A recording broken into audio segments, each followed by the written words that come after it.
CM BS Yediyurappa ಖುದ್ದು ಅಖಾಡಕ್ಕಿಳಿದಿದ್ದಾರೆ. ಪಕ್ಷದ ಕಾರ್ಯಕರ್ತರಲ್ಲಿ ಎದುರಾಗಿರುವಂತಹ ಭಿನ್ನಮತ ಶಮನಕ್ಕೆ ಬಿಎಸ್ವೈ ಸಜ್ಜಾಗಿದ್ದಾರೆ. ಈ ಹಿನ್ನೆಲೆಯಲ್ಲಿ ದಾವಣಗೆರೆ ಹಾಗೆ ಬೆಳಗಾವಿ ಮುಖಂಡರ ಬಂಡಾಯ ಶಮನಕ್ಕೆ ಬಿಎಸ್ವೈ ಮುಂದಾಗಿದ್ದಾರೆ. ಈ ಬಗ್ಗೆ ಬೆಂಗಳೂರಿನಲ್ಲಿ ಮಾತನಾಡಿದ ಅವರು, ನಮ್ಮ ಕಾರ್ಯಕರ್ತರ ಜೊತೆ ಕುಳಿತು ಮಾತನಾಡಿ ಸಮಸ್ಯೆಗಳನ್ನು ಬಗೆಹರಿಸುತ್ತೇವೆ. ಈ ಬಾರಿ ಲೋಕಸಭಾ ಚುನಾವಣೆಯಲ್ಲಿ 28ಕ್ಕೆ 28 ಕ್ಷೇತ್ರಗಳನ್ನು ಗೆಲ್ಲಲು ಪ್ರಾಮಾಣಿಕ ಪ್ರಯತ್ನ ಮಾಡ್ತಿದ್ದೇವೆ ಅಂತ ಬಿಎಸ್ವೈ ವಿಶ್ವಾಸ ವ್ಯಕ್ತಪಡಿಸಿದರು. ಹೋಗಿ ನಾಳೆ ಬೆಳಗಾವಿಗೆ ಹೋಗ್ತಾ ಇದ್ದೀವಿ. ಎಲ್ಲ ಕಾರ್ಯಕರ್ತರು ಕುಂತು ಮಾತನಾಡಿ ಎಲ್ಲ ಸಮಸ್ಯೆಗಳನ್ನು ಬಗೆಹರಿಸಬೇಕು. ಒಂದು ರೀತಿ ಇಡೀ ರಾಜ್ಯದಲ್ಲಿ ಯಾವುದೇ ಗೊಂದಲ ಇಲ್ಲ. ನಮ್ಮ ಅಪೇಕ್ಷೆ ಇದೆ, ಮೋದಿಯವರ ಒಂದು ನೇತೃತ್ವದಲ್ಲಿ 28ಕ್ಕೆ 28 ಕ್ಷೇತ್ರ ಗೆಲ್ಲಬೇಕು ಅಂತ ಪ್ರಾಮಾಣಿಕ ಪ್ರಯತ್ನ ಮಾಡ್ತಾ ಇದ್ದೇವೆ. ಶಿವಮೊಗ್ಗದಲ್ಲಿ ಬಂಡಾಯ ಅಭ್ಯರ್ಥಿ ಕೆಎಸ್ ಈಶ್ವರಪ್ಪ ಭರ್ಜರಿ ಪ್ರಚಾರ ಮಾಡ್ತಿದ್ದಾರೆ. ಈ ವೇಳೆ ಮಾತನಾಡಿದ ಅವರು, ಯಡಿಯೂರಪ್ಪ ನನಗೆ ಅನ್ಯಾಯ ಮಾಡಿದ್ದಾರೆ, ಅವರ ಅನ್ಯಾಯಕ್ಕೆ ಉತ್ತರ ಕೊಡ್ತೀವಿ. ಹಿಂದುತ್ವದ ಪರ ಧ್ವನಿ ಎತ್ತುವವರನ್ನೇ ತುಳಿತಾ ಇದ್ದಾರೆ. ನಾನು ಚುನಾವಣೆಗೆ ಸ್ಪರ್ಧೆ ಮಾಡ್ತೀನಿ ಅಂದ ಮೇಲೆ ಸ್ಪರ್ಧೆ ಮಾಡಬೇಡಿ ಅಂತ ದೆಹಲಿಯಿಂದ ಫೋನ್ ಬರ್ತಿದೆ. ಹೊಂದಾಣಿಕೆ ರಾಜಕಾರಣ ಮಾಡಿದ್ದಾರೆ. ನಾನು ಈ ಬಾರಿ 1 ಲಕ್ಷ ಮತಗಳ ಅಂತರದಿಂದ ಗೆಲ್ತೇನೆ. ಏಪ್ರಿಲ್ 12ಕ್ಕೆ ನಾಮಪತ್ರ ಸಲ್ಲಿಕೆ ಮಾಡ್ತೀನಿ ಅಂತ ಈಶ್ವರಪ್ಪ ತಿಳಿಸಿದ್ದಾರೆ. ಅಭ್ಯರ್ಥಿ ರಾಘವೇಂದ್ರ, ಕಾಂಗ್ರೆಸ್ಸಿನ ಅಧಿಕೃತ ಅಭ್ಯರ್ಥಿ ಗೀತಾ ಶಿವರಾಜ್ಕುಮಾರ್ ಅವರಿಬ್ಬರಿಗಿಂತಲೂ ಕೂಡ ಕನಿಷ್ಠ 1 ಲಕ್ಷಕ್ಕಿಂತ ಹೆಚ್ಚಿಗೆ ಲೀಡನ್ನು ಗೆಲ್ತೇನೆ. ಅವಾಗ ಗೊತ್ತಾಗುತ್ತೆ ಈ ಡಮ್ಮಿ ಕ್ಯಾಂಡಿಡೇಟ್ ಯಾರು, ಹೊಂದಾಣಿಕೆ ರಾಜಕಾರಣ ನಮ್ಮ ಜಿಲ್ಲೆ ನಡೆಯುತ್ತೋ ಇಲ್ಲೋ. ಯಾಕೆಂದರೆ ಹೊಂದಾಣಿಕೆ ರಾಜಕಾರಣದಲ್ಲಿ ಒಂದು ಸರಿ ಶಿಕಾರಿಪುರ ಮತ್ತು ವರುಣದಲ್ಲಿ ಯಶಸ್ವಿ ಆಗಿದ್ದಾರೆ.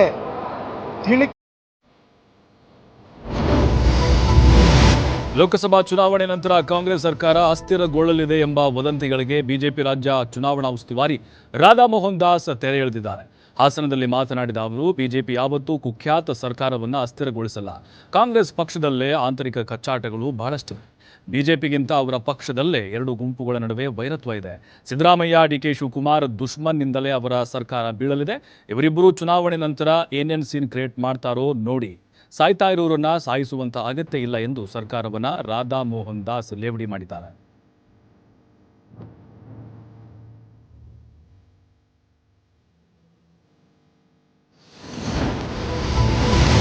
ಉಪಮುಖ್ಯಮಂತ್ರಿ ಡಿಕೆ ಶಿವಕುಮಾರ್ ಅವರು ಶ್ರೀ ಕ್ಷೇತ್ರ ಧರ್ಮಸ್ಥಳ ಮಂಜುನಾಥನ ದರ್ಶನ ಪಡೆದಿದ್ದಾರೆ. ಈ ವೇಳೆ ಮಾತನಾಡಿದ ಅವರು, ಯಾವಾಗಲೂ ಧರ್ಮ ಯುದ್ಧದಲ್ಲಿ ಮಂಜುನಾಥನ ದರ್ಶನ ಪಡಿತೇನೆ. ಹೀಗಾಗಿ ಯುದ್ಧ ಆರಂಭಕ್ಕೂ ಮುನ್ನ ದೇವರ ದರ್ಶನಕ್ಕೆ ಬಂದಿದ್ದೇನೆ ಎಂದು. ನುಡಿದಂತೆ ನಡೆಯಲು ನಮಗೆ ದೇವರು ಶಕ್ತಿ ಕೊಟ್ಟಿದ್ದಾನೆ. ಇದು ನಮ್ಮ ಭಾಗ್ಯ. ಇನ್ನೂ ಹೆಚ್ಚು ಶಕ್ತಿ ಕೊಡಲೆಂದು ಶ್ರೀ ಮಂಜುನಾಥನ ಬಳಿ ಪ್ರಾರ್ಥಿಸೋಕೆ ಬಂದಿದ್ದೇನೆ. ರಾಜ್ಯದಲ್ಲಿ ಪಂಚ ಗ್ಯಾರಂಟಿಗಳನ್ನು ಕೊಟ್ಟ ಮಾತಿನಂತೆ ಉಳಿಸಿಕೊಂಡಿದ್ದೇವೆ. ಇದಕ್ಕೆಲ್ಲ ಕಾರಣ ಜನ ಕೊಟ್ಟ ಶಕ್ತಿ ಎಂದು ಡಿಸಿಎಂ ಡಿಕೆ ಶಿವಕುಮಾರ್ ಹೇಳಿಕೆ ನೀಡಿದರು. ಅನುಷ್ಠಾನಕ್ಕೆ ತಂದು ಇವತ್ತು ಮತ್ತೆ ಜನರ ಬಗ್ಗೆ ನುಡಿದಂತೆ ನಡೆದಿದ್ದೇವೆ, ಕೊಟ್ಟು ಮಾತು ಉಳಿಸ್ಕೊಂಡಿದ್ದೇವೆ, ಇನ್ನ ಹೆಚ್ಚಿಗೆ ಶಕ್ತಿ ಕೊಡಿ ಅಂತ ಹೇಳಿ ಭಗವಂತನಲ್ಲಿ ಪ್ರಾರ್ಥನೆ ಮಾಡಿದ್ದೇವೆ. ಅದೇ ನಮ್ಗ ಆ ನುಡಿದಂತೆ ನಡೆಯುವಂತ ಶಕ್ತಿ ಕೊಡ್ತಲ್ಲ ಆ ದೇವರು. ಕಾಂಗ್ರೆಸ್ ಪಕ್ಷದಲ್ಲಿ ಎಲ್ಲೂ ಅಸಮಾಧಾನ ಇಲ್ಲ. ಯಾಕಂದ್ರೆ ಟಿಕೆಟ್ ಪಡೆಯೋಕೆ ಯಾರು ಮುಂದಾಗಿಲ್ಲ ಎಂದು ಬಿಜೆಪಿ ರಾಜ್ಯಾಧ್ಯಕ್ಷ ಬಿವೈ ವಿಜೇಂದ್ರ ಲೇವಡಿ ಮಾಡಿದ್ದಾರೆ. ಈ ಬಗ್ಗೆ ಬೆಂಗಳೂರಿನಲ್ಲಿ ಮಾತನಾಡಿದಂಥ ಅವರು, ಬಿಜೆಪಿಯಲ್ಲಿ ಹೆಚ್ಚು ಟಿಕೆಟ್ ಆಕಾಂಕ್ಷಿಗಳಿದ್ದಾರೆ. ಕೊಪ್ಪಳದ ಸಂಸದ ಕರಡಿ ಸಂಗಣ್ಣ ಅವರನ್ನ ಕರೆಸಿ ಸಮಾಧಾನ ಮಾಡುವ ಕೆಲಸ ಆಗಿದೆ. ಯಡಿಯೂರಪ್ಪ ಅವರು ದಾವಣಗೆರೆ ಹೋಗ್ತಿದ್ದಾರೆ, ಅಲ್ಲೂ ಸಮಾಧಾನ ಮಾಡುವ ಕೆಲಸ ಆಗಲಿದೆ ಎಂದರು. ಇನ್ನು ಇದೇ ವೇಳೆ ಸಂಸದೆ ಸುಮಲತಾ ನಡೆ ಬಗ್ಗೆಯೂ ಕೂಡ ಮಾತನಾಡಿದ ವಿಜೇಂದ್ರ, ಮಂಡ್ಯ ಕ್ಷೇತ್ರ ಜೆಡಿಎಸ್ಗೆ ಬಿಟ್ಟು ಕೊಟ್ಟ ಸಂದರ್ಭದಲ್ಲಿ ಎನ್ಡಿಎ ಮಿತ್ರಕೂಟ ಒಟ್ಟಿಗೆ ಚುನಾವಣೆ ಎದುರಿಸಬೇಕಾಗಿದೆ. ಅವರನ್ನು ವಿಶ್ವಾಸಕ್ಕೆ ತೆಗೆದುಕೊಳ್ಳುವ ಕೆಲಸ ಮಾಡ್ತೀನಿ ಅಂತ ಹೇಳಿದ್ದಾರೆ. ಸುಮಲತಾ ಅವ್ರ ಬಗ್ಗೆ ಅಪಾರವಾದಂಥ ಒಂದು ಗೌರವನ ಇಟ್ಕೊಂಡಿದ್ದಾರೆ. ನಾನು ಇವತ್ತು ಮತ್ತು ನಾಳೆ ಮೈಸೂರು ಮಂಡ್ಯ ಪ್ರವಾಸನ ಮುಗಿಸ್ಕೊಂಡು ಬಂದ ನಂತರ ನಾನು ಕೂಡ ಸುಮಲತಾ ಅವ್ರನ್ನ ಭೇಟಿ ಮಾಡ್ತೇನೆ. ಭೇಟಿ ಮಾಡಿ ಅವರಿಗೆ ಯಾವ ರೀತಿ ಮುಂದೆ ಗೌರವನ ಪಕ್ಷ ಯಾವತ್ತೂ ಕೂಡ ಕೊಟ್ಕೊಂಡು ಬಂದಿದೆ. ಯಾಕಂದರೆ ಹಿಂದಿನ ಚುನಾವಣೆಯಲ್ಲಿ ಭಾರತೀಯ ಜನತಾ ಪಾರ್ಟಿ ಬೆಂಬಲವನ್ನು ಕೊಟ್ಟು ಡಿಎಂಕೆ ಪ್ರಣಾಳಿಕೆಯಲ್ಲಿ ಮೇಕೆದಾಟು ಯೋಜನೆಗೆ ಅವಕಾಶ ಕೊಡುವುದಿಲ್ಲ ಎಂಬ ವಿಚಾರಕ್ಕೆ ಮಾಜಿ ಶಾಸಕ ಸಿಟಿ ರವಿ ಪ್ರತಿಕ್ರಿಯೆ ಕೊಟ್ಟಿದ್ದಾರೆ. ಬೆಂಗಳೂರಿನಲ್ಲಿ ಮಾತನಾಡಿದಂಥ ಅವರು, ಮೇಕೆದಾಟಿಗೆ ಪಾದಯಾತ್ರೆ ಮಾಡಿದ ಪ್ರವೀಣರು ಯಾರೂ ಕೂಡ ವಿರೋಧಿಸಿಲ್ಲ. ಇವರದ್ದೇ ಒಕ್ಕೂಟದ ಪಾರ್ಟಿಯವರು ಮೇಕೆದಾಟು ಯೋಜನೆಯನ್ನ ವಿರೋಧ ಮಾಡ್ತಿದ್ದಾರೆ. ಕರ್ನಾಟಕದ ಬಗ್ಗೆ ಕಾಳಜಿ ಇದ್ರೆ ಮೈತ್ರಿ ಕಡಿದುಕೊಳ್ತೇವೆ ಎನ್ನಬೇಕಾಗಿತ್ತು ಎಂದು ಪರೋಕ್ಷವಾಗಿ ಡಿಸಿಎಂ ಡಿಕೆ ಶಿವಕುಮಾರ್ ವಿರುದ್ಧ ಸಿಟಿ ರವಿ ವಾಗ್ದಾಳಿ ನಡೆಸಿದರು. ಇದೇ ವೇಳೆ ಮಾತನಾಡಿದ ಅವರು, ಡಿಎಂಕೆ ಪ್ರಣಾಳಿಕೆಯಲ್ಲಿ ಹಾಕುತ್ತೆ, ಆದರೂ ನಮ್ಮ ರಾಜ್ಯದವರು ಏನೂ ಮಾತನಾಡಲ್ಲ. 1 ಹನಿ ನೀರನ್ನು ಕೂಡ ಬಿಡಲ್ಲ ಅಂದಿದ್ರು. ಈಗ ತಮಿಳುನಾಡಿಗೆ ನೀರು ಹರಿಸಿದ್ದು. ಕಾಂಗ್ರೆಸ್ ಸ್ಟ್ರಾಟಜಿ ಮಾಡಿಕೊಂಡು ದಲಿತ ಸಚಿವರಿಂದಲೇ ಹೇಳಿಕೆ ಕೊಡಿಸ್ತಿದೆ ಅಂತ ಸಿಟಿ ರವಿ ವಾಗ್ದಾಳಿ ನಡೆಸಿದರು. ಪ್ರವೀಣ್ರಿಂದ ಒಂದು ಶಬ್ದ ಬರಲಿಲ್ಲ ಡಿಎಂಕೆ ನಿಲುವನ್ನು ಖಂಡಿಸಿ. ಧಮಕಿ ಹಾಕ್ಬೇಕಿತ್ತು. ಇವ್ರು ನಿಜವಾದ ಬಗ್ಗೆ ಕಾಳಜಿ ಇದ್ದಿದ್ರೆ ನಿಮ್ಮ ಮೈತ್ರಿ ಮುಂದುವರ್ಸೋದಿಲ್ಲ, ನಿಮ್ಮ ಸಂಬಂಧ ಕಡ್ಕೊಳ್ತೀವಿ ಅಂತ ಹೇಳಬೇಕಿತ್ತು. ಕರ್ನಾಟಕದ ಬಗ್ಗೆ ಇವ್ರಿಗೆ ಕಾಳಜಿ ಏನು ಮಾತಾಡಲಿಲ್ಲ. ಒಂದು ಹನಿ ನೀರು ಬಿಡಲ್ಲ ಅಂತ ಭಾಷಣದಲ್ಲಿ ಹೇಳಿದ್ರು. ಭಾಷಣದಲ್ಲಿ ಹೇಳಿದ್ದು ಮಾತ್ರ, ನೀರನ್ನು ಹರಿಸಿದ್ರು. ಇವತ್ತು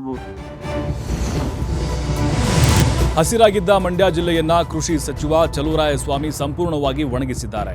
ಕೃಷಿ ಸಚಿವರಾಗಿ ಮುಂದುವರಿಯಲು ಚಲುವರಾಯಸ್ವಾಮಿ ನಾಲಾಯಕ್ ಅಂತ ಮಾಜಿ ಶಾಸಕ ರವೀಂದ್ರ ಶ್ರೀಕಂಠಯ್ಯ ವಾಗ್ದಾಳಿ ನಡೆಸಿದ್ದಾರೆ. ವಿಷಾದದ ಪರಿಸ್ಥಿತಿಯಲ್ಲಿ ನಿಮ್ಮ ಮುಂದೆ ಬಂದಿದ್ದೇನೆ. ರೈತರ ಪರಿಸ್ಥಿತಿ ನರಕಕ್ಕೆ ಹೋಗಿದೆ. ಕಾಂಗ್ರೆಸ್ ಸರ್ಕಾರ ನಮ್ಮ ನೀರು ನಮ್ಮ ಹಕ್ಕು ಅಂತ ಹೋರಾಟ ಮಾಡಿದ್ರು. ನಾಡಿನ ಜನರು ದಿಕ್ಕು ತಪ್ಪಿಸಿ ಚುನಾವಣೆ ಎದುರಿಸಿದ್ರು. ಈಗ ನಮ್ಮ ನೀರು ತಮಿಳುನಾಡಿನ ಹಕ್ಕಾಗಿದೆ. ಸಿಎಂ ಸ್ಟಾಲಿನ್ ಓಲೈಕೆಗಾಗಿ ತಮಿಳುನಾಡಿಗೆ ಕಾವೇರಿ ನೀರು ಹರಿಸಿದ್ದಾರೆ. ಮಂಡ್ಯ ಜಿಲ್ಲೆಯ ರೈತರ ಬದುಕಿ ಹಾಳಾಗಿ ಹೋಗಿದೆ. ಸ್ವಲ್ಪನಾದರೂ ರೈತರ ಮೇಲೆ ಗೌರವ ಇದ್ರೆ ತಕ್ಷಣವೇ ಚಲುವರಾಯಸ್ವಾಮಿ ರಾಜೀನಾಮೆ ಕೊಡಲಿ ಎಂದು ಮಂಡ್ಯದಲ್ಲಿ ಮಾಜಿ ಶಾಸಕ ರವೀಂದ್ರ ಶ್ರೀಕಂಠಯ್ಯ ಆಗ್ರಹಿಸಿದ್ದಾರೆ. ಇದನ್ನು ಮಾಡಕ್ಕೇನ್ರಿ ನೀವು ಕಾಂಗ್ರೆಸ್ನವ್ರು ಅಧಿಕಾರ ತಗೊಂಡು ಜನದ ಹತ್ರ ಮಂಡ್ಯಗೆ ಕೊಟ್ಟಂತ ಕೊಡುಗೆ ಇದೇನ್ರಿ? ನೀವು ಇದು ಕೃಷಿ ಸಚಿವರಾಗಬೇಕಾ? ನೀವು ಈ ಕೂಡಲೇ ಸ್ವಲ್ಪನಾರು ನಿಮಗೆ ಮಾನ ಮರ್ಯಾದೆ ಅನ್ನೋದಿದ್ರೆ ನೀವು ಖಂಡಿತವಾಗ್ಲೂ ಕೃಷಿ ಸಚಿವರಾಗಿ ಮುಂದುವರಿಯೋಕ್ಕೆ ಲಾಯಕ್ಕಲ್ಲ. ಮಂಡ್ಯ ಜಿಲ್ಲೆ ಪ್ರಧಾನಿ ನರೇಂದ್ರ ಮೋದಿ ವಿರುದ್ಧ ಸಚಿವ ಶಿವರಾಜ್ ತಂಗಡಗಿ ವಿವಾದಾತ್ಮಕ ಹೇಳಿಕೆ ನೀಡಿದ ವಿಚಾರವನ್ನು ಗೃಹ ಸಚಿವ ಡಾಕ್ಟರ್ ಜಿ ಪರಮೇಶ್ವರ್ ಅವರು ಸಮರ್ಥಿಸಿಕೊಂಡಿದ್ದಾರೆ. ಸಚಿವ ಶಿವರಾಜ್ ತಂಗಡಗಿ ಯಾವ ಕಾರಣಕ್ಕೆ ಈ ರೀತಿ ಹೇಳಿದ್ದಾರೆ ಅಂತ ಗೊತ್ತಿಲ್ಲ. ಕೊಟ್ಟ ಮಾತಿನಂತೆ ಪ್ರಧಾನಿ ನರೇಂದ್ರ ಮೋದಿ 2 ಕೋಟಿ ಉದ್ಯೋಗವನ್ನು ಸೃಷ್ಟಿ ಮಾಡಬೇಕಾಗಿತ್ತು, ಆದರೆ ಇದುವರೆಗೂ ಆ ಕೆಲಸ ಮಾಡಿಲ್ಲ. ಹಾಗಿದ್ರೆ ಪ್ರಧಾನಿ ನರೇಂದ್ರ ಮೋದಿ ಸುಳ್ಳು ಹೇಳುವುದು ಅಂದ್ರೆ ಏನು? ಸಚಿವ ಶಿವರಾಜ್ ತಂಗಡಗಿ ಹೇಳಿದ್ದು ಪ್ರಚೋದನಕಾರಿ ಹೇಳಿಕೆ ಅಂದ್ರೆ ಹೇಗೆ ಅಂತ ಬೆಂಗಳೂರಿನಲ್ಲಿ ಪರಮೇಶ್ವರ್ ಪ್ರಶ್ನೆ ಮಾಡಿದ್ದಾರೆ. ಕೋಟಿ ಉದ್ಯೋಗ ಸೃಷ್ಟಿ ಮಾಡಬೇಕಾಗಿತ್ತು, ಮಾಡಿಲ್ಲ. ನಾವೆಲ್ಲರೂ ಕೂಡ ಅದನ್ನ ಇಡೀ ಜನಸಮುದಾಯಕ್ಕೆ, ಯುವಕರಿಗೆ ವಿಶೇಷವಾಗಿ ತಿಳಿ ಹೇಳ್ತೀವಿ. ಅಂದರೆ ಸುಳ್ಳು ಹೇಳಿದ್ದಾರೆ ಎಂದು ಪ್ರಧಾನಮಂತ್ರಿಗಳು ಸುಳ್ಳು ಹೇಳೋದು ಅಂದರೆ ಏನು? ಅದು ಯುವಕರಿಗೆ ತಪ್ಪು ದಾರಿಗೆ ಎಳಿತಕ್ಕಂಥ ಪ್ರಯತ್ನವನ್ನು ಮೋದಿಯವರು ಮಾಡಿದ್ದಾರೆ ಅಂತ ಅನೇಕ ಸಂದರ್ಭದಲ್ಲಿ ಎಲ್ಲರೂ ಹೇಳಿದ್ದಾರೆ. ಅದು ಇವರು ಯಾವ ಅರ್ಥದಲ್ಲಿ ಶಿವರಾಜ್ ತಂಗಡಗಿಗೆ ಅಪ್ಪನಿಗೆ ಹುಟ್ಟಿದ್ರೆ ಎಂದ ಮಾಜಿ ಶಾಸಕ ಸಿಟಿ ರವಿ ವಿರುದ್ಧ ಸಚಿವ ಶಿವರಾಜ್ ತಂಗಡಗಿ ವಾಗ್ದಾಳಿ ನಡೆಸಿದ್ದಾರೆ. ಬೆಂಗಳೂರಿನಲ್ಲಿ ಸುದ್ದಿಗೋಷ್ಠಿ ನಡೆಸಿ ಮಾತನಾಡಿದ ಅವರು, ಸಿಟಿ ರವಿ ಅಪ್ಪನಿಗೆ ಹುಟ್ಟಿದ್ರೆ ಅಂತ ಹೇಳಿದ್ದಾರೆ. ಸಿಟಿ ರವಿ ಅವರೇ, ನೀವು ಯಾರಿಗೆ ಹುಟ್ಟಿದ್ರಿ ಹೀಗಂತ ನಾನು ಕೇಳಬಹುದಾಗಿತ್ತು, ಆದರೆ ನಾನು ಕೇಳುವವನಲ್ಲ. ಹಾಗೊಂದು ವೇಳೆ ಬೇಕಾದರೆ ನನ್ನ ತಾಯಿಯನ್ನೇ ಬಿಜೆಪಿ ಕಚೇರಿಗೆ ಕರೆತರ್ತೇನೆ, ಅವರಿಗೆ ನಿಮ್ಮ ಉತ್ತರ ಕೊಡ್ತೀರಾ? ನಾನು ಆಡು ಭಾಷೆಯಲ್ಲಿ ಕೇಳಿದ್ದೇನೆ, ಪ್ರತಿಭಟನೆ ಮಾಡುವವರನ್ನ ಗುಂಡಿಕ್ಕಿ ಕೊಲ್ಲಿ ಎಂದು ನಿಮ್ಮ ಕೇಂದ್ರ ಸಚಿವರು ಹೇಳಿದ್ರಲ್ಲ, ಅವರಿಗೆ ಏನು ಹೇಳ್ತೀರಾ ಎಂದು ವಾಗ್ದಾಳಿ ನಡೆಸಿದ್ದಾರೆ. ಸ್ಟೇಟ್ಮೆಂಟ್ ಕೊಡುವಂತ ಸನ್ಮಾನ್ಯ ಸಿಟಿ ರವಿ ಅವರು ನನಗೊಂದು ಮಾತು ಹೇಳಿದ್ದಾರೆ, ಅವ್ರ ಅಪ್ಪ ಹುಟ್ಟಿದ್ರೆ ಅಂತ. ನಾನು ಇದನ್ನು ಬಹಳ ಚೆನ್ನಾಗಿ ಕೇಳ್ತೀನಿ. ಸಿಟಿ ರವಿಯವರೇ, ನೀವು ಯಾರು ಹುಟ್ಟಿದ್ರಿ, ಏನು ಹುಟ್ಟಿದ್ರಿ ಅಂತ ನಾನು ಹೇಳ್ಬೋದಾಗಿತ್ತು.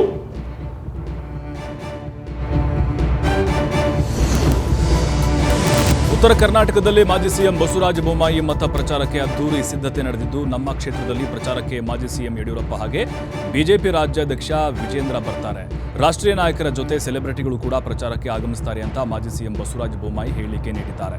ಹುಬ್ಬಳ್ಳಿಯಲ್ಲಿ ಮಾತನಾಡಿದ ಅವರು, ಮಾಜಿ ಸಚಿವ ಜನಾರ್ದನ್ ರೆಡ್ಡಿ ಬಿಜೆಪಿಗೆ ಸೇರ್ಪಡೆಯಾಗಿರುವುದು ಪಕ್ಷಕ್ಕೆ ಇನ್ನಷ್ಟು ಬಲ ಬಂದಂತಾಗಿದೆ ಎಂದು ಸಂತಸ ವ್ಯಕ್ತಪಡಿಸಿದರು. ಇನ್ನು ಮೋದಿ ಮೋದಿ ಎನ್ನುವ ಯುವಕರ ಕಪಾಳಕ್ಕೆ ಹೊಡೆಯಿರಿ ಎಂದು ಹೇಳಿಕೆ ಕೊಟ್ಟಿದ್ದ ಸಚಿವ ಶಿವರಾಜ್ ತಂಗಡಗಿ ಹೇಳಿಕೆ ವಿರುದ್ಧ ಬೊಮ್ಮಾಯಿ ಕಿಡಿಕಾರಿದ್ದು, ಇನ್ನು ಸ್ವಲ್ಪ ದಿನ ತಾಳಿ, ಮತಗಳ ಮೂಲಕ ಜನ ಯಾರ ಕಪಾಳಕ್ಕೆ ಹೊಡಿತಾರೋ ನೋಡೋಣ ಎಂದು ಲೇವಡಿ ಮಾಡಿದ್ದಾರೆ. ಜನ ಯಾರಿಗೂ ಮೋದಿ ಕಪಾಳ ಹೊಡಿ ಎಂದಿದ್ದಾರೆ, ಮತಗಳ ಮುಖಾಂತರ ಅವ್ರ ಕಪಾಳ ಮುಖ್ಯ. ಸಚಿವ ಶಿವರಾಜ್ ತಂಗಡಗಿ ವಿರುದ್ಧ ಬಿಜೆಪಿ ರಾಜ್ಯಾಧ್ಯಕ್ಷ ಬಿವೈ ವಿಜೇಂದ್ರ ಆಕ್ರೋಶ ವ್ಯಕ್ತಪಡಿಸಿದ್ದಾರೆ. ಕಾಂಗ್ರೆಸ್ ಪಕ್ಷದ ಮುಖಂಡರಿಗೆ ತಲೆ ತಿರುಗ್ತಾ ಇದೆ. ಮೋದಿ ಅವರ ಜನಪ್ರಿಯತೆ ತಡೆಯಲಾಗದೆ ಹತಾಶೆ ಹೇಳಿಕೆ ಕೊಡ್ತಿದ್ದಾರೆ. ಕಾಂಗ್ರೆಸ್ನವರು ಲೋಕಸಭೆ ಚುನಾವಣೆಯಲ್ಲಿ 15ರಿಂದ 20 ಸೀಟು ಗೆಲ್ತಿವೆ ಅನ್ನೋ ಚಿಂತನೆಯಲ್ಲಿದ್ದರು. ಆದರೆ ಯಾವ ಸಚಿವರು ಚುನಾವಣೆಗೆ ನಿಲ್ಲಿಲ್ಲ. ಮತದಾನ ಆದ ಬಳಿಕ ಕಾಂಗ್ರೆಸ್ಸಿಗರಿಗೆ ಕಪಾಳ ಮೋಕ್ಷ ಆಗಲಿದೆ ಎಂದು ಬೆಂಗಳೂರಿನ ಬಿಜೆಪಿ ಕಚೇರಿಯಲ್ಲಿ ವಿಜೇಂದ್ರ ಪ್ರತಿಕ್ರಿಯಿಸಿದ್ದಾರೆ.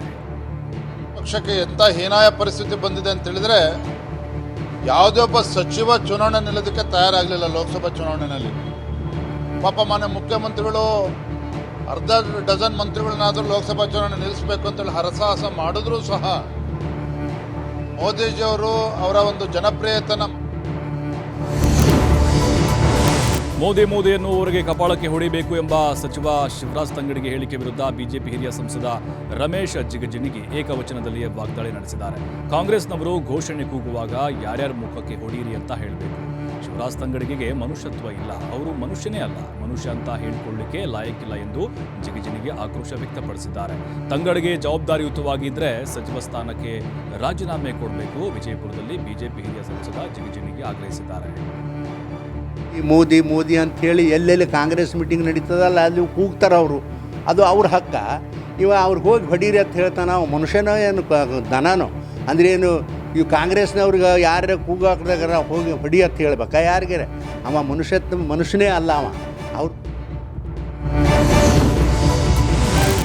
ಯುವಕರು ಮೋದಿ ಎಂದರೆ ಕಪಾಳಕ್ಕೆ ಹೊಡೆಯಿರಿ ಎಂದು ಶಿವರಾಜ್ ತಂಗಡಿ ಹೇಳಿಕೆಯನ್ನು ಕೊಟ್ಟಿದ್ದಾರೆ. ಈ ಒಂದು ಆಕ್ಷೇಪಾರ್ಹ ಹೇಳಿಕೆ ಬಗ್ಗೆ ಕೊಪ್ಪಳ ಜಿಲ್ಲೆಯ ಕಾರಟಗಿ ಪಟ್ಟಣದ ಪೊಲೀಸ್ ಠಾಣೆಯಲ್ಲಿ ಪ್ರಕರಣ ದಾಖಲಾಗಿದೆ. ಪರಿಶಿಷ್ಟ ವರ್ಗಗಳ ಕಲ್ಯಾಣಾಧಿಕಾರಿಗಳು ದೂರು ದಾಖಲಿಸಿದ್ದಾರೆ. ಸಚಿವ ಶಿವರಾಜ್ ತಂಗಡಿಗೆ ಪ್ರಚೋದನಕಾರಿ ಭಾಷಣ ಮಾಡಿದ್ದಾರೆಂದು ಜ್ಞಾನನಗೌಡ ಎಂಬುವರು ದೂರು ದಾಖಲಿಸಿದ್ದಾರೆ. ಇನ್ನೊಂದೆಡೆ ಮೋದಿ ಎನ್ನುವ ಯುವಕರಿಗೆ ಕಪಾಳಕ್ಕೆ ಹೊಡೆಯಿರಿ ಎಂದಿದ್ದ ತಂಗಡಿಗೆ ಮನೆಗೆ ಮುತ್ತಿಗೆ ಹಾಕಲು ಬಿಜೆಪಿ ಕಾರ್ಯಕರ್ತರು ಯತ್ನಿಸಿದರು.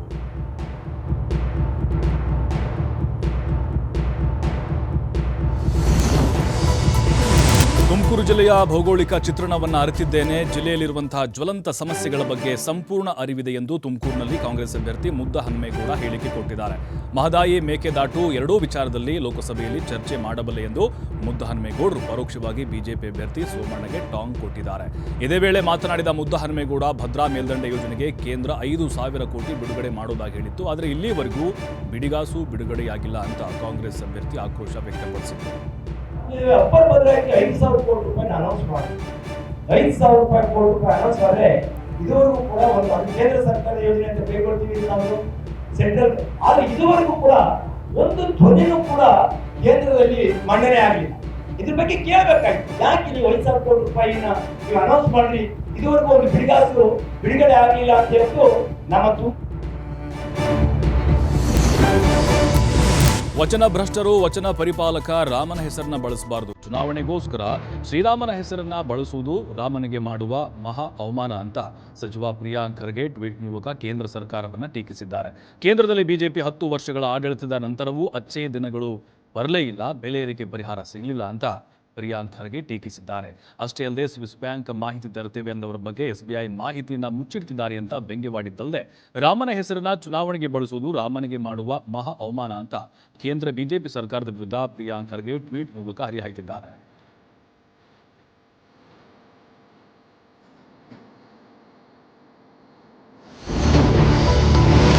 ಜಾತಿ ವಿಚಾರವಾಗಿ ಉತ್ತರ ಕರ್ನಾಟಕದ ಇಬ್ಬರು ಪ್ರಭಾವಿ ರಾಜಕಾರಣಿಗಳ ವಾಗ್ಯುದ್ಧ ತಾರಕಕ್ಕೇರಿದೆ. ತಮ್ಮನ್ನ ಪಂಚಮಸಾಲಿ ಅಲ್ಲ ಎಂದು ಬಣಜಿಗರು ಎಂದು ಟೀಕಿಸಿದ್ದ ಮಾಜಿ ಸಚಿವ ಮುರುಗೇಶ್ ನಿರಾಣಿಯವರಿಗೆ ಬುದ್ಧಿ ಭ್ರಮಣೆ ಆಗಿದೆ ಅಂತ ಹೇಳಿ ಸಚಿವೆ ಲಕ್ಷ್ಮೀ ಹೆಬ್ಬಾಳ್ಕರ್ ತಿರುಗೇಟು ಕೊಟ್ಟಿದ್ದಾರೆ.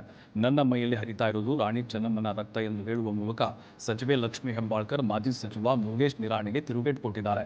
ನನ್ನ ಮಗನ ಮೇಲೆ ಮೈಯಲ್ಲಿ ಹರಿತಾ ಇರುವುದು ಪಂಚಮಸಾಲಿ ರಕ್ತ, ಆದರೆ ನಾವು ಬಸವಣ್ಣನವರ ತತ್ವ ನಂಬಿದವರು, ಅಂಬೇಡ್ಕರ್ ಸಂವಿಧಾನವನ್ನು ಒಪ್ಪಿಕೊಂಡವರು. ಯಾರು ಮಾತನಾಡ್ತಿದ್ದಾರೆ ಅವರಿಗೆ ಬುದ್ಧಿ ಭ್ರಮಣೆಯಾಗಿದೆ.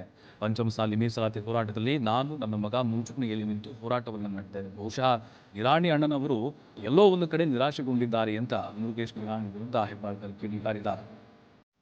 ಪಂಚಮಸಾಲಿ ಹೋರಾಟದಲ್ಲಿ ನಾನು ನನ್ನ ಮಗ ಎಷ್ಟು ಮುಂಚೂಣಿಯಲ್ಲಿ ನಿಂತ್ಕೊಂಡು ಹೋರಾಟ ಮಾಡಿದ್ದೀವಿ.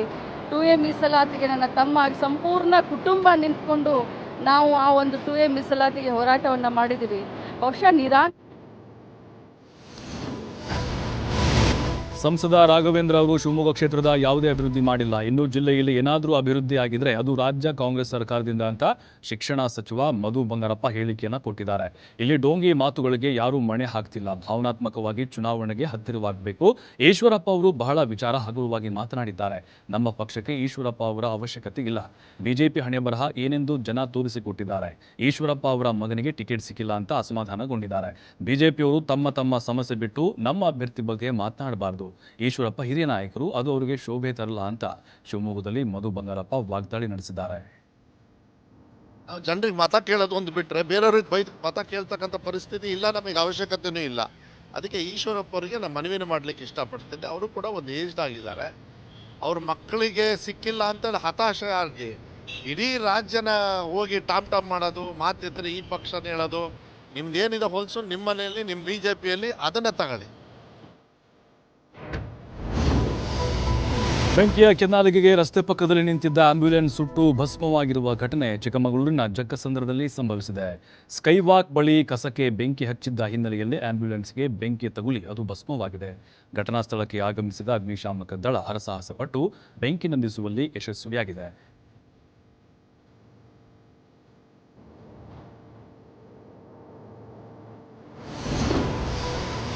ಬೆಂಗಳೂರಿನ ಯಶವಂತಪುರ ರೈಲ್ವೆ ನಿಲ್ದಾಣದಲ್ಲಿ ಬೆಂಕಿ ಅವಘಡ ಸಂಭವಿಸಿದೆ. ರೈಲ್ವೆ ನಿಲ್ದಾಣದಲ್ಲಿ ಆಕಸ್ಮಿಕವಾಗಿ ಬೆಂಕಿ ಹೊತ್ತಿಕೊಂಡಿದೆ. ಹರಸಾಹಸ ಪಟ್ಟು ಬೆಂಕಿಯನ್ನು ನಂದಿಸುವಲ್ಲಿ ಅಗ್ನಿಶಾಮಕ ಸಿಬ್ಬಂದಿ ಯಶಸ್ವಿಯಾಗಿದ್ದಾರೆ. ಅದೃಷ್ಟವಶಾತ್ ಅಗ್ನಿ ಅವಘಡದಲ್ಲಿ ಯಾವುದೇ ಪ್ರಾಣಾಪಾಯ ಸಂಭವಿಸಿಲ್ಲ.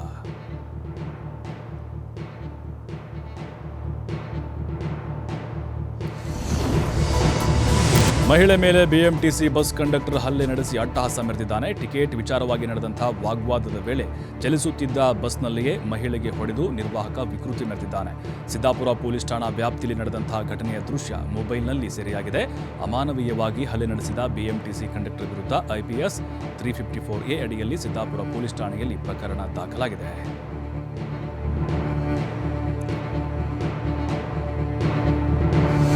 ದಾಳಿ ಮಾಡಲಾಗಿದ್ದು ಅಕ್ರಮ ಚಟುವಟಿಕೆಗಳಲ್ಲಿ ಭಾಗಿಯಾಗಿದ್ದ ಅನೇಕರನ್ನ ಬಂಧಿಸಲಾಗಿದೆ ಎಂದು ನಗರ ಪೊಲೀಸ್ ಆಯುಕ್ತ ದಯಾನಂದ್ ಮಾಹಿತಿ ನೀಡಿದ್ದಾರೆ.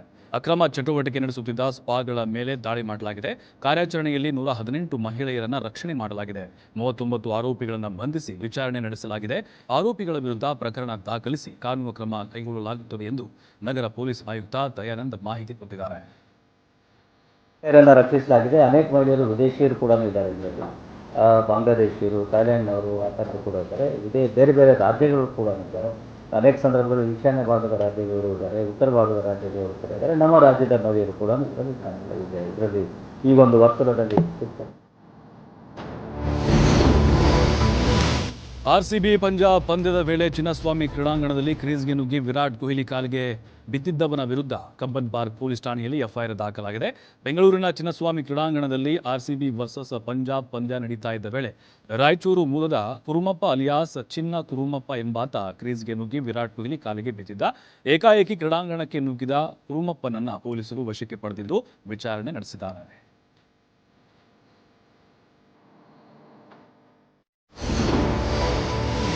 ಕೃಷಿ ಹೊಂಡಕ್ಕೆ ಬಿದ್ದು ವ್ಯಕ್ತಿಯೊಬ್ಬ ಸಾವನ್ನಪ್ಪಿರುವ ಘಟನೆ ಬೆಂಗಳೂರು ಗ್ರಾಮಾಂತರ ಜಿಲ್ಲೆ ದೊಡ್ಡಬಳ್ಳಾಪುರ ತಾಲೂಕಿನ ನಾರಸಿಂಹನಹಳ್ಳಿ ಗ್ರಾಮದ ತೋಟದಲ್ಲಿ ನಡೆದಿದೆ.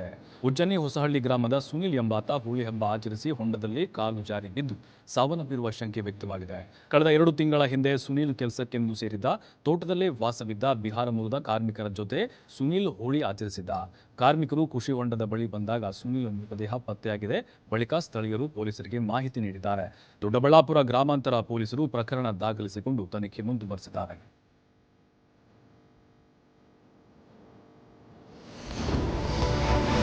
ಜಾತ್ರೆ, ಉತ್ಸವ, ಶುಭ ಸಮಾರಂಭಗಳಿಗೆ ಆಗಮಿಸುವ ಜನರನ್ನೇ ಟಾರ್ಗೆಟ್ ಮಾಡಿ ಕಳ್ಳತನ ಮಾಡುತ್ತಿದ್ದ ಮಹಿಳೆಯರನ್ನ ರಾಜಾಜಿನಗರ ಪೊಲೀಸರು ಈಗ ಬಂಧಿಸಿದ್ದಾರೆ. ರಾಜಾಜಿನಗರದಲ್ಲಿ ಶಿವರಾತ್ರಿ ಹಬ್ಬದ ದಿನದಂದು ಸುಬ್ರಹ್ಮಣ್ಯ ಸ್ವಾಮಿ ದೇವಸ್ಥಾನದಲ್ಲಿ ಚಿನ್ನಾಭರಣ ಕಳೆದುಕೊಂಡಿದ್ದ ಮಹಿಳೆ ರಾಜಾಜಿನಗರ ಪೊಲೀಸ್ ಠಾಣೆಯಲ್ಲಿ ದೂರನ್ನು ಕೊಟ್ಟಿದ್ರು. ದೂರಿನ ಮೇರೆಗೆ ನಡೆಸಿದಂತಹ ಕಾರ್ಯಾಚರಣೆಯಲ್ಲಿ CCTV ಪರಿಶೀಲನೆ ನಡೆಸಿದಾಗ ಸತ್ಯ ಬಯಲಾಗಿದೆ. ಕಳ್ಳತನಗೈದಿದ್ದ 2 ಮಹಿಳೆಯರನ್ನ ಬಂಧಿಸಲಾಗಿದೆ. ಬಂಧಿತರಿಂದ 14.9 ಲಕ್ಷ ಮೌಲ್ಯದ 233 ಗ್ರಾಂ ಚಿನ್ನಾಭರಣವನ್ನು ವಶಕ್ಕೆ ಪಡೆಯಲಾಗಿದೆ. ಇನ್ನು ಬಂಧಿತ ಮಹಿಳೆಯರು ದೇವ ಉತ್ಸವ, ಜಾತ್ರೆ, ಶುಭ ಸಮಾರಂಭಗಳಿಗೆ ಆಗಮಿಸುವ ವೃದ್ಧೆಯರನ್ನೇ ಟಾರ್ಗೆಟ್ ಮಾಡಿ ಕಳ್ಳತನ ಮಾಡುತ್ತಿದ್ದಾರೆ ಅನ್ನೋದು ತಿಳಿದು ಬಂದಿತ್ತು. 2 ಮಹಿಳೆಯರ ವಿರುದ್ಧ ರಾಜಾಜಿನಗರ ಪೊಲೀಸ್ ಠಾಣೆಯಲ್ಲಿ ಪ್ರಕರಣ ದಾಖಲಾಗಿದೆ.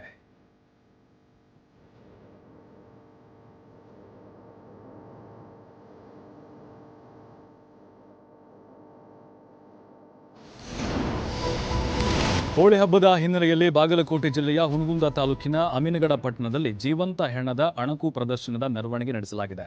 ಕಳೆದ 50 ವರ್ಷಗಳ ಹಿಂದ ಈ ಒಂದು ಪದ್ಧತಿ ಆಚರಣೆಯಲ್ಲಿದ್ದು ಎಲ್ಲೆಡೆ ಹೋಳಿ ಹಬ್ಬದಲ್ಲಿ ಬಣ್ಣದ ಆಟ ಇದ್ರೆ ಇಲ್ಲಿ ಜೀವಂತ ಹೆಣದ ಮೆರವಣಿಗೆ ವಿಶೇಷವಾಗಿದೆ.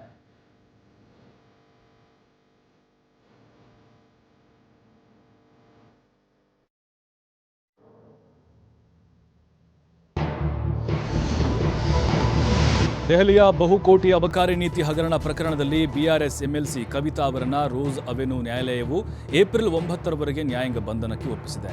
ಪೊಲೀಸರು ಕವಿತಾ ಅವರನ್ನ ತಿಹಾರ್ ಜೈಲಿನಲ್ಲಿ ನ್ಯಾಯಾಂಗ ಬಂಧನದಲ್ಲಿಟ್ಟಿದ್ದಾರೆ. 14 ದಿನಗಳ ಇಡಿ ಕಸ್ಟಡಿ ಅಂತ್ಯಗೊಂಡ ಹಿನ್ನೆಲೆಯಲ್ಲಿ ಇಡಿ ಅಧಿಕಾರಿಗಳು ಕವಿತಾ ಅವರನ್ನ ನ್ಯಾಯಾಲಯಕ್ಕೆ ಹಾಜರುಪಡಿಸಿದ್ರು. ಕವಿತಾ ಅವರ ಮಧ್ಯಂತರ ಜಾಮೀನು ಅರ್ಜಿಯನ್ನ ಏಪ್ರಿಲ್ 1ರಂದು ವಿಚಾರಣೆ ನಡೆಸಲಾಗುವುದು ಅಂತ ನ್ಯಾಯಾಧೀಶರು ತಿಳಿಸಿದ್ದಾರೆ. ದೆಹಲಿಯ ರೋಸ್ ಅವೆನ್ಯೂ ನ್ಯಾಯಾಲಯದ ವಿಶೇಷ ನ್ಯಾಯಾಧೀಶೆ ಕಾವೇರಿ ಬವೇಜಾ ಕಸ್ಟಡಿ ವಿಸ್ತರಿಸಿ ಆದೇಶ ಹೊರಡಿಸಿದ್ದಾರೆ.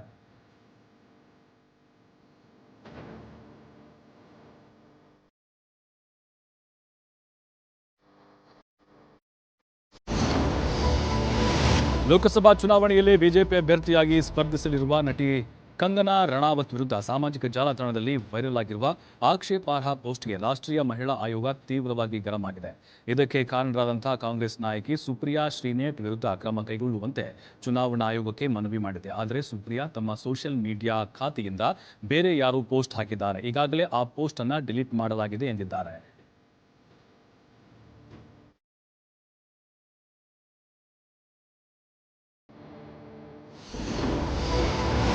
ಬೆಂಗಳೂರಿನ ರಾಮೇಶ್ವರಂ ಕೆಫೆಯಲ್ಲಿ ಬಾಂಬ್ ಸ್ಫೋಟ ಪ್ರಕರಣದಲ್ಲಿ ಎನ್ಐಎ ಅಧಿಕಾರಿಗಳು ಇಬ್ಬರನ್ನ ವಶಕ್ಕೆ ಪಡೆದಿದ್ದಾರೆ.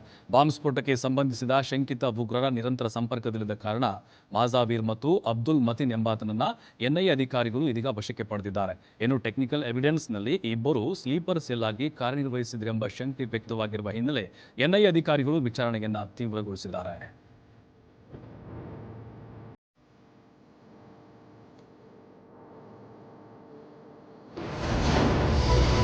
ಮೈಸೂರು ಜಿಲ್ಲೆಯ ನಂಜನಗೂಡು ತಾಲೂಕಿನ ಗುದ್ದನಪುರ ಗ್ರಾಮದ ಕಪಿಲಾ ನದಿಯಲ್ಲಿ ಈಜಲು ತೆರಳಿದ್ದ 3 ಯುವಕರು ನೀರು ಪಾಲಾಗಿದ್ದಾರೆ. ಬಿಹಾರ ಮೂಲದ ಮಿಲನ್, ತರುಣ್, ಮೋಹನ್ ಎಂಬಾತರು ದಾರುಣ ಸಾವನ್ನಪ್ಪಿದ್ದಾರೆ. ಇನ್ನು ಮಿಲನ್ ಮೃತದೇಹ ಪತ್ತೆಯಾಗಿದ್ದು, ಮೋಹನ್ ಮತ್ತೆ ತರುಣ್ ಮೃತದೇಹಕ್ಕಾಗಿ ಶೋಧ ಕಾರ್ಯ ನಡೆಸಲಾಗ್ತಾ ಇದೆ. ಗುತ್ತಿಗೆ ಆಧಾರದಲ್ಲಿ ನೆಸ್ಲೆ ಕಂಪನಿಯಲ್ಲಿ 3 ಯುವಕರು ಕೆಲಸ ಮಾಡ್ತಿದ್ರು. ಬಿಸಿಲ ಬೇಗೆಯನ್ನು ತಣಿಸೋಕೆ ಅಂತ ಹೋಗಿ ನೀರಲ್ಲಿ ಮುಳುಗಿ ಸಾವನ್ನಪ್ಪಿದ್ದಾರೆ. ಸ್ಥಳೀಯರ ಮಾಹಿತಿ ಮೇರೆಗೆ ಆಗಮಿಸಿದ ನಂಜನಗೂಡು ಗ್ರಾಮಾಂತರ ಪೊಲೀಸರು ಹಾಗೆ ಅಗ್ನಿಶಾಮಕ ಸಿಬ್ಬಂದಿ ಕಪಿಲಾ ನದಿಯಲ್ಲಿ ಶವಳಿಗಾಗಿ ಶೋಧ ಕಾರ್ಯ ಮುಂದುವರೆಸಿದ್ದಾರೆ. ನಂಜನಗೂಡು ಪೊಲೀಸ್ ಠಾಣೆಯಲ್ಲಿ ಪ್ರಕರಣ ದಾಖಲಾಗಿದೆ.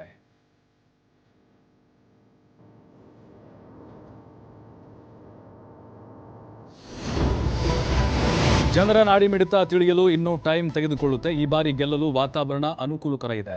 ಪಕ್ಷದ ಒತ್ತಡದಿಂದ ಮಕ್ಕಳನ್ನ ನಿಲ್ಲಿಸುವ ಅನಿವಾರ್ಯತೆ ಇದೆ ಅಂತ ಬೆಳಗಾವಿಯಲ್ಲಿ ಸಚಿವ ಸತೀಶ್ ಜಾರಕಿಹೊಳಿ ಹೇಳಿಕೆ ಕೊಟ್ಟಿದ್ದಾರೆ.